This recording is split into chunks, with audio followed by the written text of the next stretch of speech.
Iniciamos nossa aula de matemática no capítulo 3 do livro Nome, na página 146. Nós veremos números, geometria espacial. Eu quero que você observe bem essas figuras, analisem e vejam que agora nós vamos começar a trabalhar com as formas geométricas, tá? Beleza. Nós temos aqui um diálogo entre eles. O menino: sou o primeiro e começo o jogo. Veja quem será o segundo ou o terceiro. Para isso, as meninas vão brincar de par e ímpar. Dentro disso, você vai responder para mim chuvas de ideia. O que significa as palavras primeiro, segundo e terceiro na fala da criança? Como podemos representar esse tipo de número com algarismo? Como se faz para jogar par ou ímpar? Observe os dados sobre a mesa. Como chamamos a figura que representa um dado? Veja os quadros na parede. Os 3 primeiros têm uma característica e o quarto não tem. Qual é? Então, você vai analisar o quadro 1, o quadro 2, o quadro 3 e o quadro 4. Ambos, os 3, eles carregam a mesma característica. Você vai descobrir qual é, que é diferente do 4, tá? Então, você vai analisar toda a sua estrutura externa e interna, ok? Então, vamos para a página 148. E aqui a gente vai organizando as nossas ideias, trabalhando com números ordinais. Você está vendo aqui o posicionamento de carros para uma largada de corrida, ok? Então, observe os carros de corrida e os posicionamentos para a largada. Cada carro ocupa uma posição a partir da linha de largada. Sobre essa situação, leia a atividade 1 e 2 e faça o que se pede. Na atividade 1, identifique e escreva o número do carro de acordo com a sua posição na fila largada. Questão A. O primeiro carro na fila de largada é o número, então você vai identificar aqui qual é o primeiro carro de largada. Qual é o número dele? Então você vai colocar aqui. E assim sucessivamente. Na questão B, o segundo carro na fila de largada é o de que número? C, o terceiro carro na fila de largada é o de que número? D, o quarto carro na fila de largada é o de que número? E, o quinto carro na fila de largada é de que número? Aí nós vamos para a atividade 2 da página 149, que diz assim: para indicar a posição de carros de corrida na fila de largada, foi preciso dizer primeiro, segundo e etc.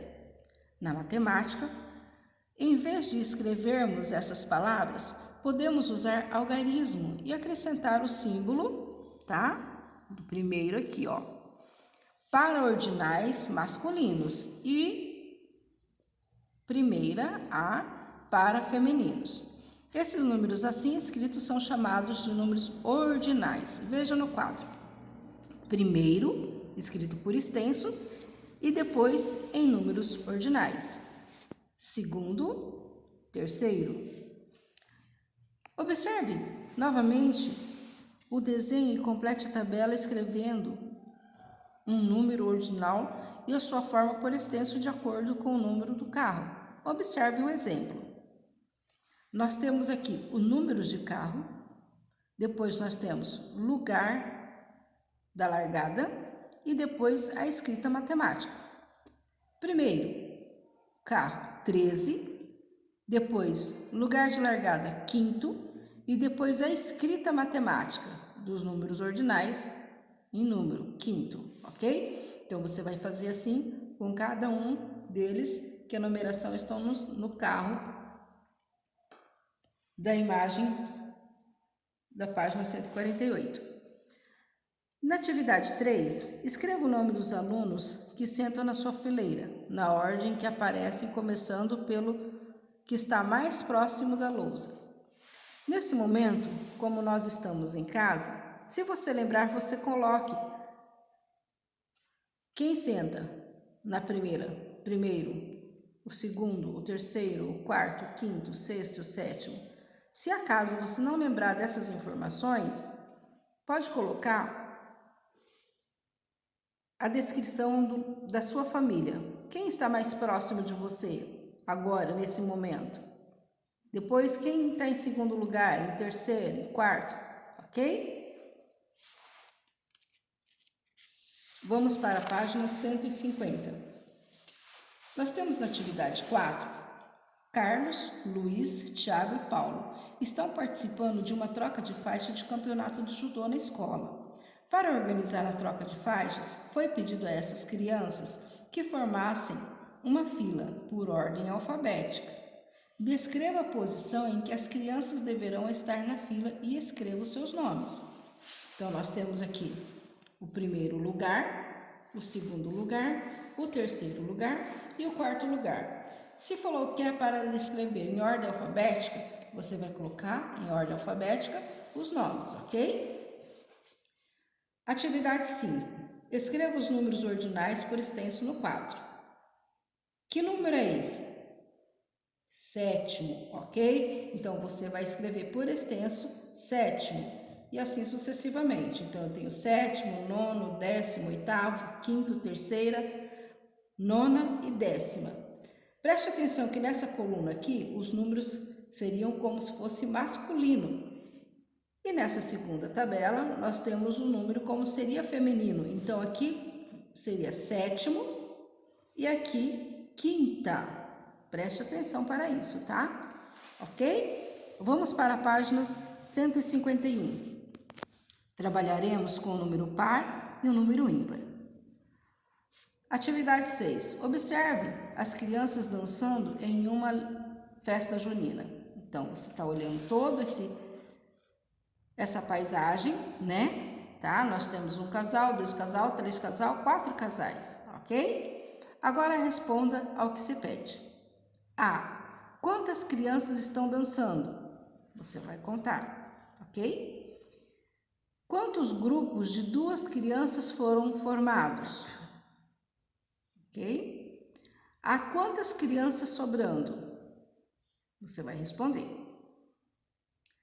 Na cena que podemos agrupar as crianças de 2 em 2, para não sobrar nenhuma sozinha, isso acontece porque o número ímpar de crianças, assim dizendo que 8 é um número par. Caso sobrasse alguma criança sem formar dupla para dançar, o número seria de crianças ímpar, ok? 7, atividade 7. Você e seus colegas deverão ficar todos em pé, em seus lugares. Ao sinal, o professor deve dar as mãos apenas a um colega, formando par. Junto disso, observe os pares formados e se algum aluno ficou sem par. Depois responda as questões. Como nós não estamos em sala de aula, eu quero que você avalie para mim a quantidade de alunos na sala e contando se é par ou ímpar. Então, vamos através dessas questões a gente pode responder. Alguém ficou sem par? Quantos pares foram formados? Quantos alunos estão presentes em sua classe?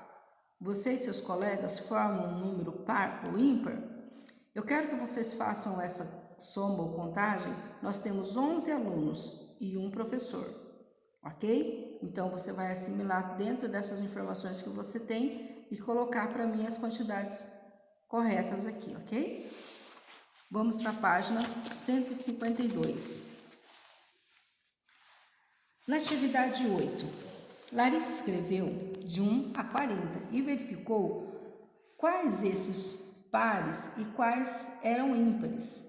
Depois organizou a tabela. Então, ela fez aqui números pares de 2 a 40 e números ímpares de 1 a 39, ok? Sabendo que números pares são de 2 em 2, número ímpar são de 2 em 2, mas a partir de contar do número, né? Número ímpar aqui, o número 1, número 3, número 5, número 7, número 9, número 11, número 13, número 15, número 17, 19, 21, 23, 25, 27, 29, 31, 33, 35, 37, 39.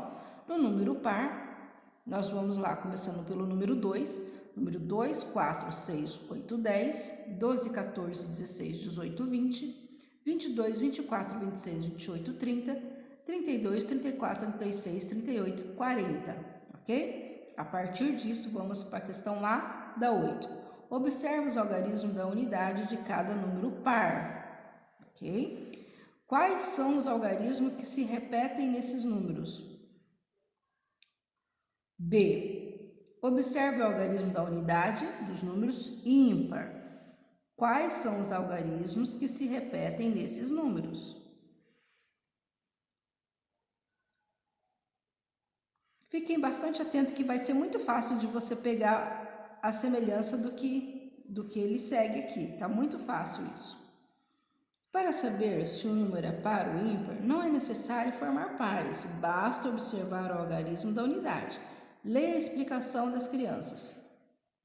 Quando o algarismo da unidade é 0, 2, 4, 6 ou 8, o número é par, certo?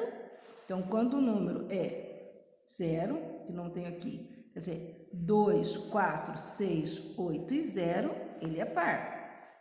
Quando o algarismo da unidade é 1, 3, 5, 7 e 9, o número é ímpar. Quando ele termina com 1, com 3, com 5, com 7, com 9, ímpar, ok? Vamos para a página 153. Pinte os números dos quadrinhos de acordo com o que se pede. Somente, a questão A, somente os quadros com os números pares. Como você já conhece, como termina os números pares, você vai identificar quais são os pares e você vai pintá-los, ok? Na questão B, somente os quadrinhos com os números ímpares. A mesma coisa, se você já conseguiu identificar como você localiza os números ímpares, você vai pintar só os números ímpares, ok? Depois nós vamos para um outro título, forma geométrica, o cubo. O mundo que nos cerca é formado de diversos tipos de objeto conhecido, também como figuras espaciais, que recebem esse nome pelo fato de ocuparem um lugar no espaço. Vamos estudar um pouco alguns tipos de figuras espaciais. Atividade 10. Observe atentamente a sua sala. Como você está em casa, observe a sua casa, o seu espaço, a sua cozinha, geladeira, a sala, e você vai procurar objetos referente ao que se pede na atividade. É possível que existam objetos parecidos com essa forma. Escreva um exemplo ao lado de cada uma delas. Por exemplo, nossa primeira figura é um paralelepípedo. Na sua casa, o que você tem aparentemente que forma um paralelepípedo? É fácil olhar, né? Então, você vai escrever aqui qual o objeto que você encontrou que se identifica com paralelepípedo. Da mesma maneira, o cubo. Qual é o objeto que você tem em casa que se identifica com o cubo? Cilindro, ok? Qual o objeto que você tem em casa que se identifica com o cilindro? Se nós estivéssemos em sala de aula, nós exploraríamos a sala para verificar esses objetos dentro da sala de aula. Algo semelhante, ok? Então, algumas dessas figuras parecem com mais frequência, né? Se sim, e qual? Ok? Boa aula para vocês, amado.